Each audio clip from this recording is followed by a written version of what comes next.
We're here to share with you inspiring stories that bring to life all the little and big ways that people bring more love, joy, laughter, and humanness to everyday life.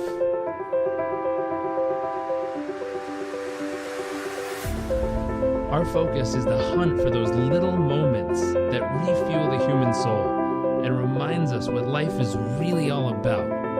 I invite you to sit back, enjoy the moments, enjoy the stories, the adventures, and the journeys.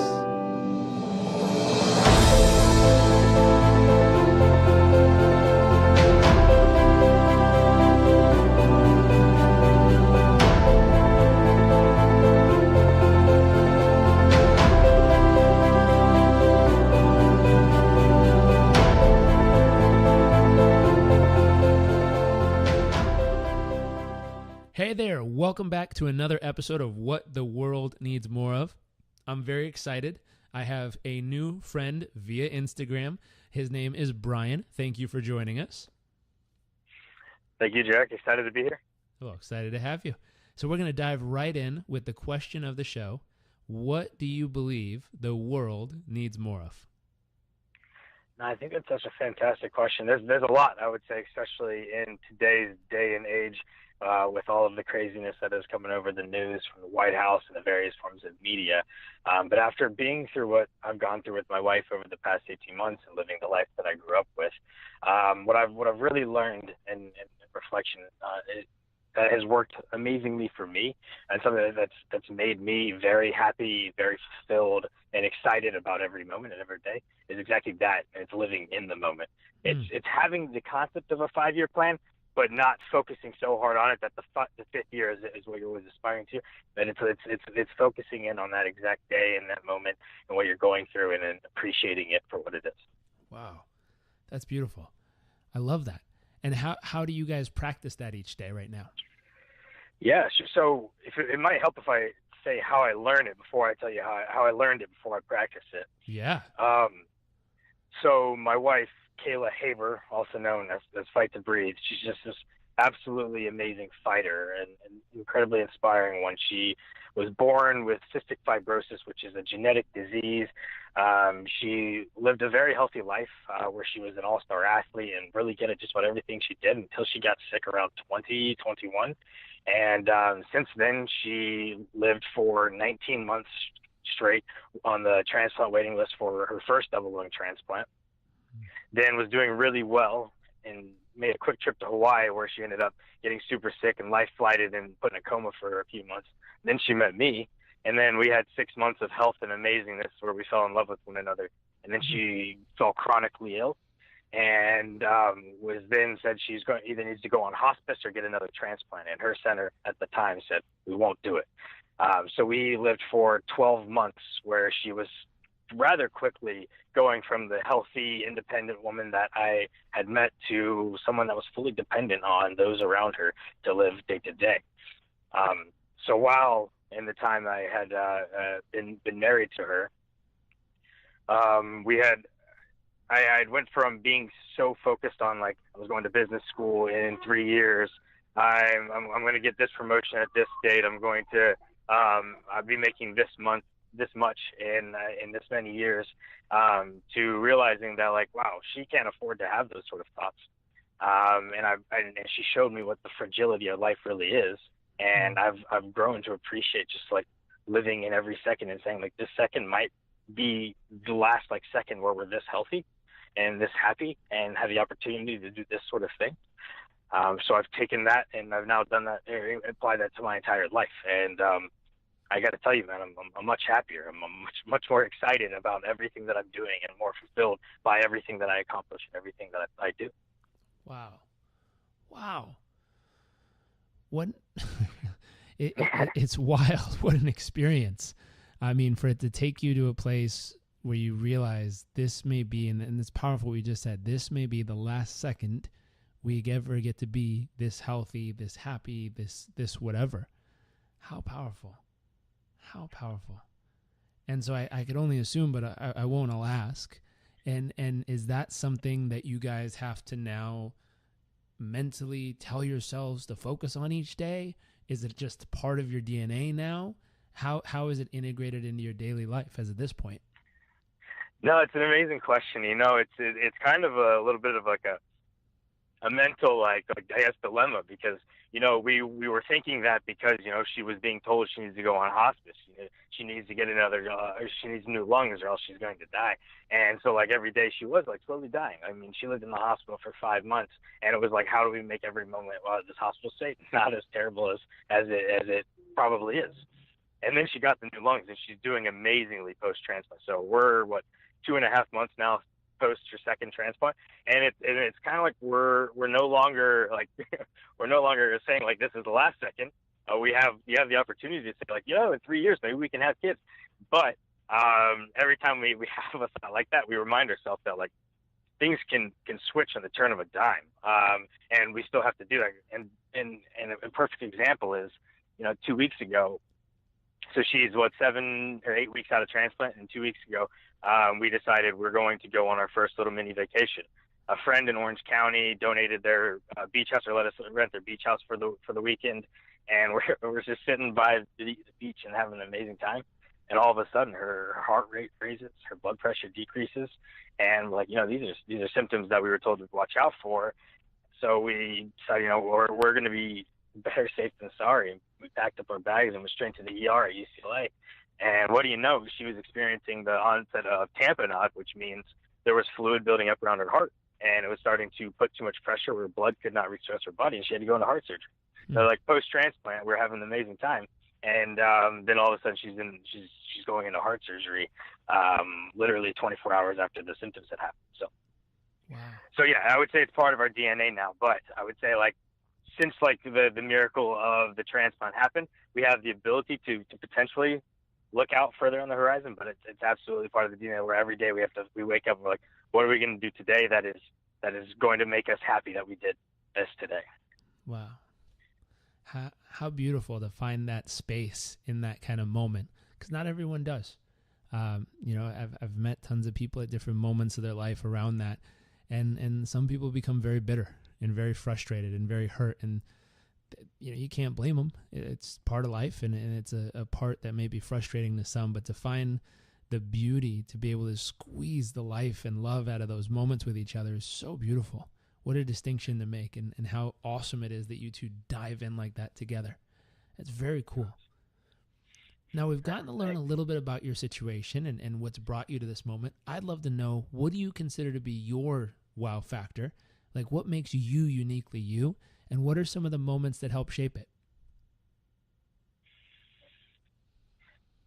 Sure. So what I would say, I think throughout my entire life, one of what I would say is the thing that I am able to bring to the table, or the value that I'm able to add to the world, is I'm always trying to learn more, and then I'm always trying to apply that learning to enhance that around me. Where it became specific and a little bit more focused was in the time when this was October 21st of last year, about a week before Kayla and I got married. Her previous CF and transplant center had said to her, yeah, you won't survive another transplant. We're not going to do it. And we've reached out to all the other hospitals, and they've all said, no, they won't accept you. So we think you should go on hospice. And we're like, whoa, like that was a really heavy day. They actually discharged us from the hospital after saying that, because they're like, we have nothing more to give you. You guys should consider hospice and then and figure it out. So that was a really heavy moment, and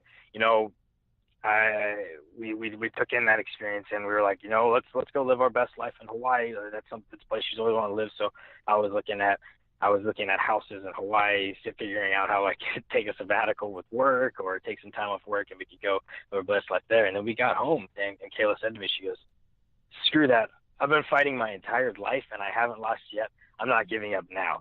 Help me figure this out. Help me figure out how we can live longer, how we can live the life that we have together longer. And at that moment, I believe I executed, or like her and I, we worked together to execute on what I would say my well factor is learning more about everything and then figuring out how to better those around me. And what I mean is, at that moment, I completely stopped being the management consultant that I am professionally, and became her assistant, if you will, to figure out how we can knock down every single door of every hospital in the nation to figure out how to get her transplant. And that was contacting friends, reaching out to my company and our clients to see who they could tap into to use their network to get us in. And within 3 months, we had 4 hospitals saying, like, we will have you, we're willing to get you in here for an evaluation and potentially put you on our list. And then 7 months later, Kayla was able to get a transplant after living in the hospital for 4 or 5 months. But anyways, I would say like that's where my wow factor, I guess, comes into play. I love it. What a divine match to meet up with someone in life that you can give so much to and be of such service by using something you've always felt was your greatest strength. That's pretty cool. Here's a crazy question. What's a moment that has made you feel incredibly humble over the years?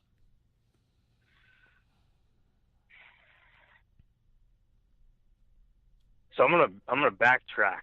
Maybe like 8 years ago in my life. It's kind of going off the subjects we were talking about previously, but it was one that I think was pretty defining for the path that I'm on today. It was my freshman year of college, and this was the moment where this was freshman year of college. It's one, having a lot of fun. I'm no longer living in a house and family and everything like that, but it was also like I need to start building this resume to get that job that I want. So like I was signing up for organizations left and right, and I was doing it all for the resume, to build the resume. I wasn't doing it for the right reasons. And then I saw this thing. It was called Buckeye Serve, and it was this organization that sent students on alternative spring break trips to go do some sort of service in various parts of the country or internationally. And I signed up for this one in Immokalee, Florida, to live in a homeless shelter for that week, and then do service at this place called, I believe it was the Guadalupe Center. And I was doing it all for the resume, but there were 10 people on this trip that were all amazing and doing it for the right reasons, and they helped like coach me throughout this experience, like how like that's not the mindset to be doing things, and I truly learned it throughout this journey. But like the really humbling moment was like, so we were living in this homeless shelter. We were helping them clean the shower stalls of this homeless shelter.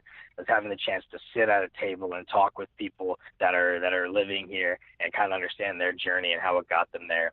And then we'd go to the school where we're in this migrant community where most of these third graders are reading and doing things at the kindergarten level.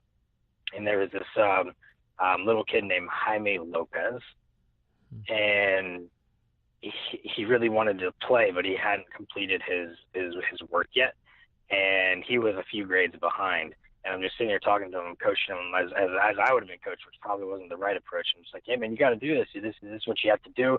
This is how you can do it. I'm trying to, and like he's like, I can't do it. My mom doesn't help me. My dad doesn't help me. I can't do it. And I'm like, but you have to. If you don't want to like be in this situation more, you have to. So I start thinking of different ways to get him to do so. It was honestly just reading and then writing a sentence. It was transcribing a sentence from a book. He had to read it and then he had to write it down. And I covered up every letter in the sentence except for the first one. I said, what is that? And he says the first letter. And I'm like, okay, perfect. And I cover up all the rest of the letters except for the second one. And he says it, and it's perfect. I'm like, awesome. So you can read. It's just piecing it together that he's having trouble with. So I did that for every single letter. And he realized, he's like, holy cow, I just read this whole thing. So then I slowly chunked it up a bit more until he got the whole sentence. Then he transcribed it to paper. And it was cool. And I'm like, all right, my job here is done. So I went to the next student, started messing with them. And then I hear some kids like making jokes like, Jaime's crying. And I'm like, oh my goodness, what did I do to make this kid cry? Actually, I shouldn't be in this situation. I shouldn't be in a classroom. I don't know what I'm doing here. I'm just this 18-year-old kid trying to build my resume. And so I go up to him and I'm like, Jaime, what's going on, buddy? Why are you crying? And he looks up at me and he's got tears streaming down his face. And he goes, I just did that. And I did it. And no one's ever believed in me before, but you did. And I did this. And it was at that moment where I'm like, holy cow, I've been supported by the best family ever my entire life. I've been built up. I was able to go to college when I was 16, and people supported that decision, and like all these things in my entire life I've been supported, and I've had amazing soccer teams, amazing basketball teams, amazing family. I've always been told that I can do things. And this kid here, living in the United States, just in a different place, and no one's ever told him that he could before. And me just telling him that he could once is like meant the world to him. And I think when you asked what is a humbling moment to me, it was right then and there where I realized, like, man, I've been given a lot and I've been privileged with a lot, and it's just like going the extra step to like sharing that with others, because who knows what their situation is, because maybe they haven't. It's true. It's true. We have a philosophy here in our business. We call it learn it, live it, give it. And it's learn what it takes to experience the results you want, live it fully and apply it in your own life and get the results, and then pay it forward. And I think it's a beautiful example of that third step of realizing how much you learned and experienced throughout your life, and being able to pay it forward in that moment. And like you said, it's powerful. One word, could change someone's entire life just because someone took time to believe in them Yeah, and care enough to put in the time like that to help them figure out how to accomplish what it was they were trying to accomplish. As simple as, reading a few sentences in that case. What a beautiful moment. And I could imagine how humbling that is as well, to realize how different all of us have it around the world and how different those moments unfold for us. And hopefully you're that catalyst for a shift in his life where he'll be able to look back and say, hey, there was this one guy when I was a little kid who freaking believed in me. And that's how all this happened. And hopefully that ripple will continue far beyond just that moment. How cool. What about an awe-inspiring moment?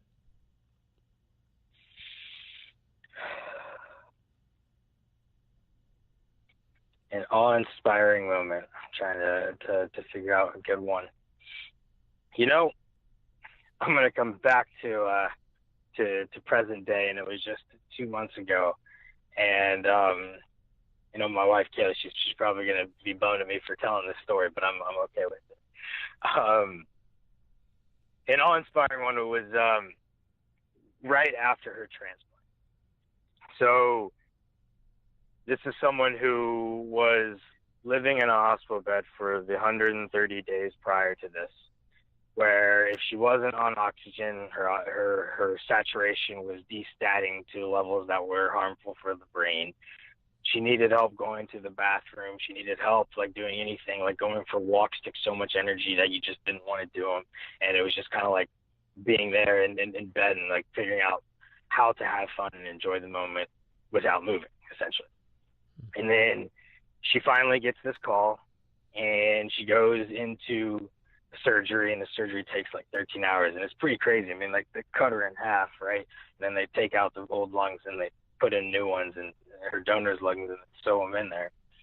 And then she's on a ton of anesthesia, she's on a ton of meds, and then she comes out of this surgery, and like the whole 12 hours or 10 hours, or 12 hours that we're waiting for this thing to happen. Like, we have no idea what's going to happen. We have no idea if they're going to tell us a success. We have no idea if like she's going to come out and she's going to be a completely different person, if she's going to be on life support because it didn't go well, or if she's going to be good. And thankfully, it was the latter. She came out that she was on top. But it was, oh man, she's in the ICU now. She just got extubated, so they pulled the breathing tube out, and she's breathing with her new lungs. And she's on a ton of pain meds, so she's feeling that way. Like, it's not necessarily pain, but it's a little loopy. But she was still there. And we had this board where she was able to like point to letters, and she was able to like write things down if she could write, or she could point to phrases. And she would wake up from her anesthesia induced like sleep. She would be a little cognizant, and she would say something, and every time she'd wake up, she kind of had a little bit of a different personality. It was really interesting. And one of the times she woke up, and this is a fun one. She woke up and she couldn't figure out like what to say, but she had the biggest smile I've ever seen on her face, and she's just looking all around at everyone around her, like smiling. She's like, I, and like she's like pointing, like she's trying to figure out, put her finger like I, and then she just goes, I can breathe, and it was super amazing. But but this isn't the one that the moment of the in and out of sleep I'm talking about that was all inspiring. It was the one where she wakes up and she can't talk, and she's writing, but she's writing each letter on top of the next. So we keep telling her, like, you need to spread it out. And it was right as one of the doctors that took on her case came into the room. The doctor that took on her case, he's an amazing human, and she wrote down, and she's less than an hour after being extubated, new lungs, like very much so pain inducing. She writes down on the paper, she goes, "Thank you for taking on my case and saving my life when no one else would." Mm-hmm. And it was just so amazing that someone in the situation that she was in, where, you know, so like a crazy traumatic surgery, like her life has just been changed with these new lungs, and the one thing that she's thinking about when she sees Dr. Ross is thank you. Thank you is just gratefulness and humility, and just thank you for saving my life when no one else would. And it was just such a pure and genuine moment that I'll never forget it. Hmm. I can definitely express how that would feel. I mean, it tingles my heart just hearing that. What a moment. One, just to have that moment where it's like, I can breathe. I can imagine that would be an exciting message to read. Yeah. Her smile was so big. It was ear to ear. I'd never seen her smile that big before. It was wild. Oh, and what a special moment to be able to say thank you via those letters to a person who was willing to take a risk and believe when it seemingly no one else would. Yeah. How special. How special. Now, this one might be a little bit of a different take, but what's your greatest fear?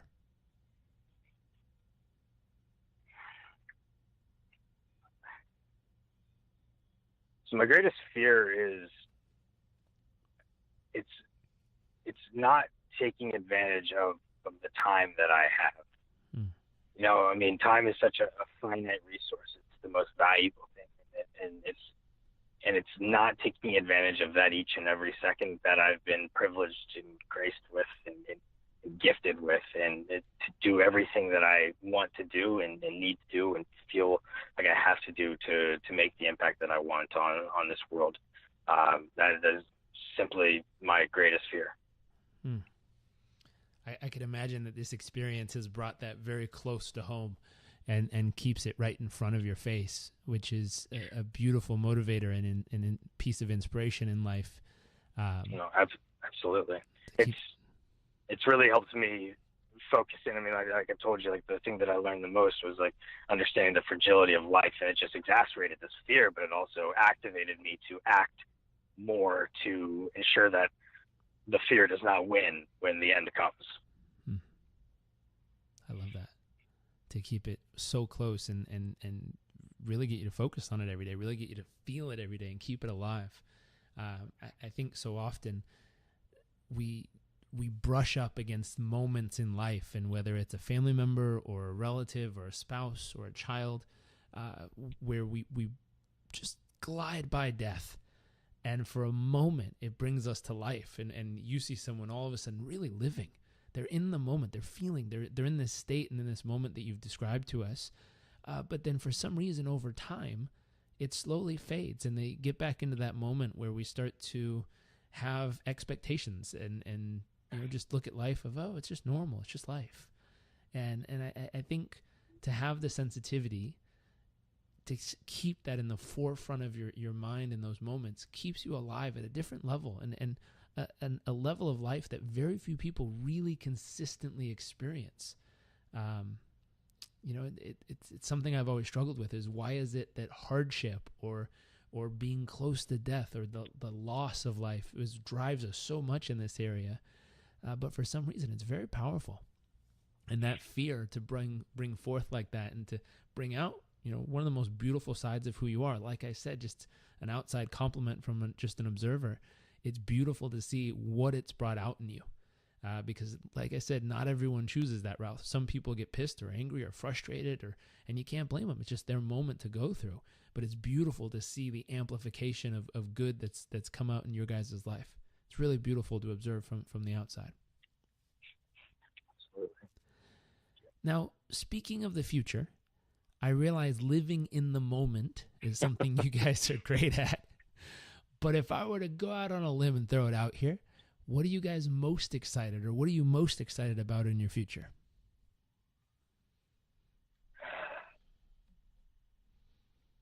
Well, there's so much. There's so much, Jerry. I think what is most exciting, and we're starting to be able to get into it.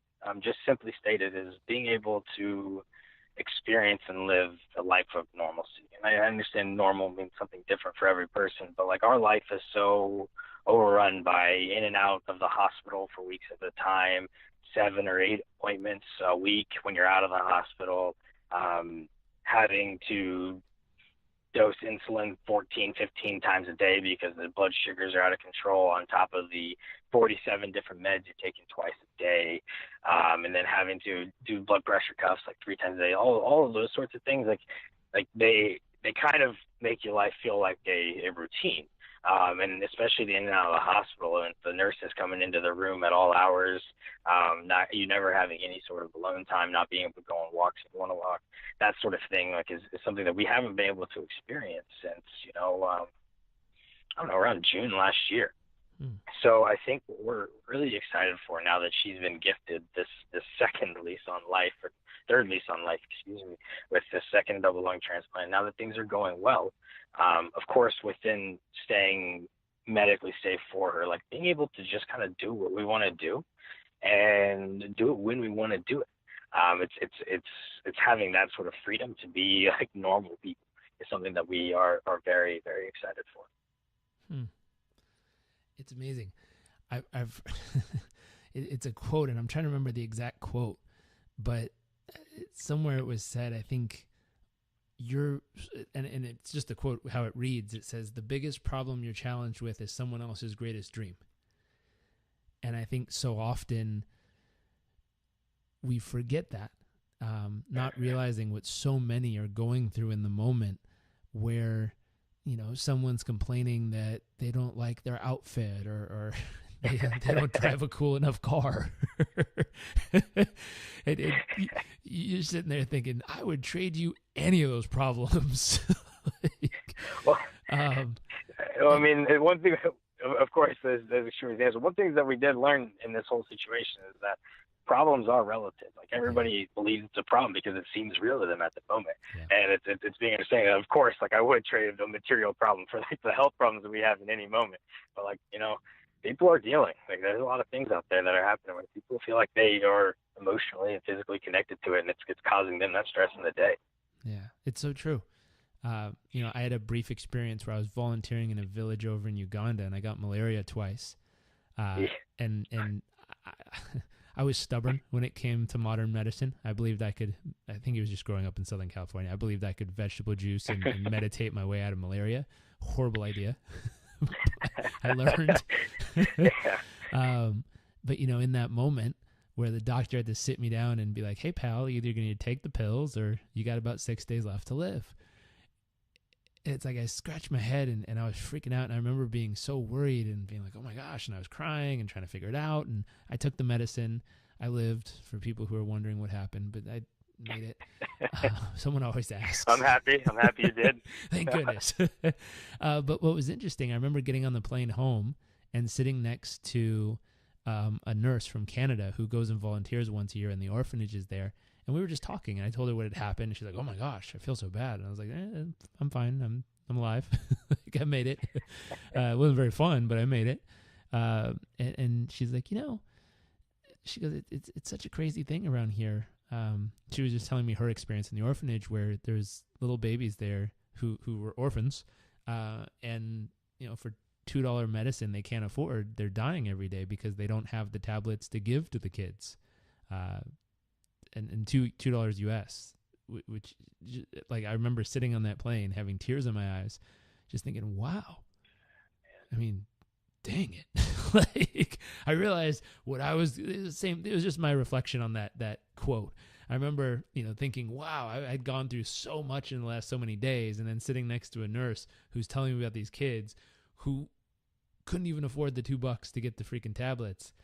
And I remember just, that was one of my humbling moments of just realizing how blessed I was to be able to have access to that in that moment.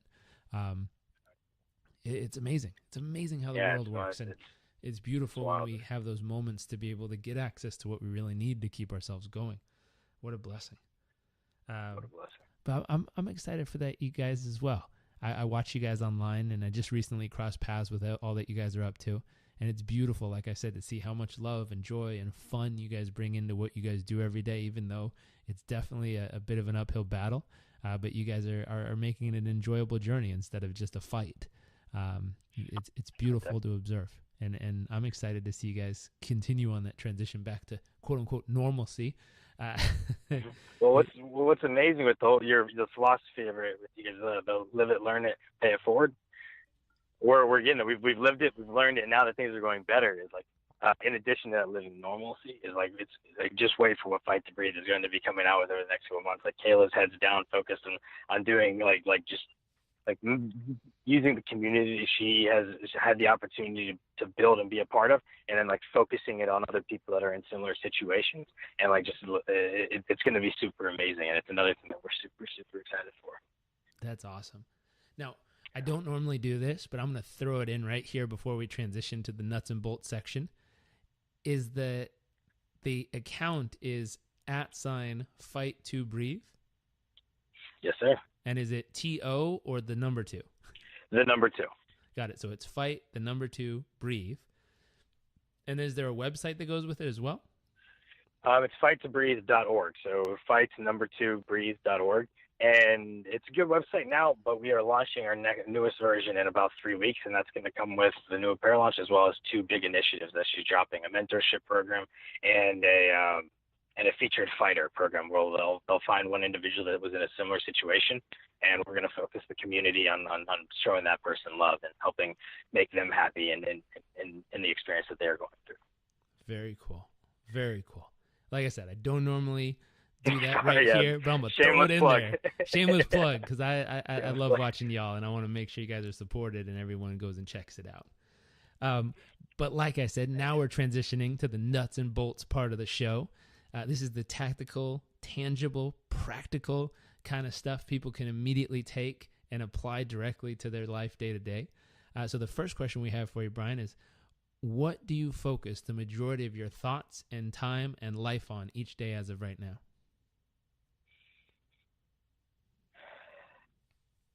Yeah, so fantastic question. And I'm in a unique situation right now because I'm on family leave right now. My company affords me to be on a extended family leave where I don't have to have any worries in the world outside of establishing that foundation with my wife, Kayla, and making sure that we stay healthy day to day.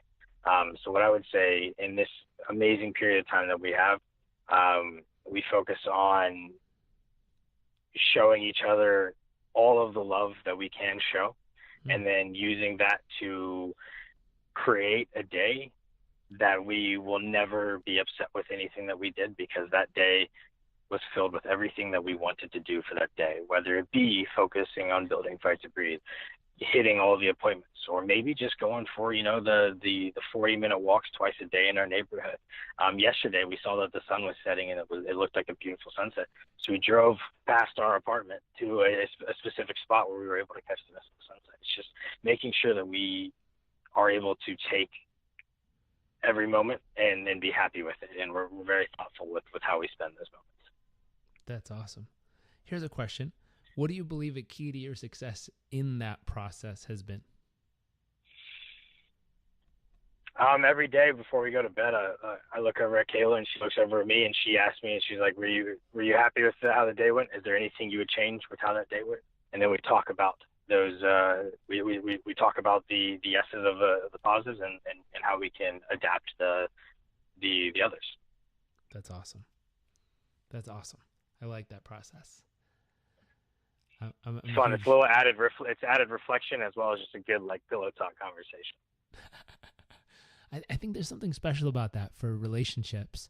The ability to, like you said, reflect on what's happened, but have that pillow talk, have that conversation where you guys get to hear more of the expression of someone that, most of us would say, well, I'm with my spouse all day. We're around each other all the time. What else could they be thinking? But to have that reflection and expression of someone, even though you're physically around each other, to dig deep into their thoughts and who they are and how they're feeling And it's such a beautiful way to amplify the relationship. How cool. I love that process. Absolutely. So we have one final question, which is, what is one actionable tip that can help other people achieve this kind of experience and success in their life? Surround yourself with people that will hold you accountable for what you are aiming to achieve.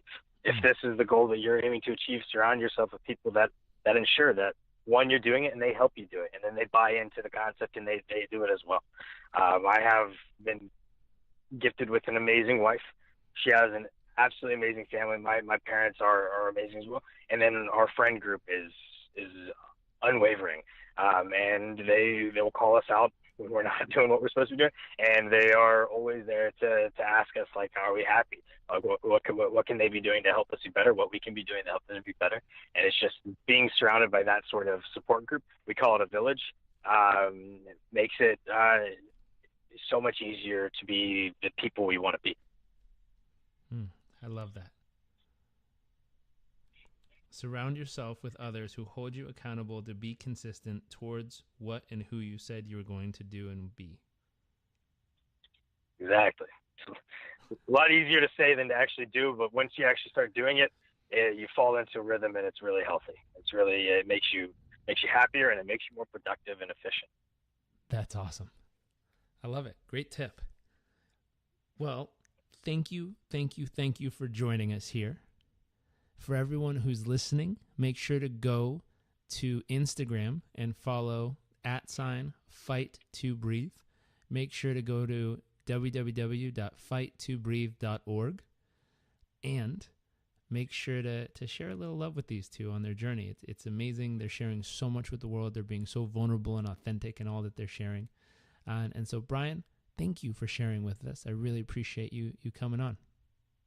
Thanks, Jack. It's been an absolute pleasure to be here, and I love everything that you guys are doing with this podcast, and I can't wait to listen to all the other episodes that are out there. It's a beautiful thing, and thank you for helping make the world better. Of course, we're doing our part, just like you guys are.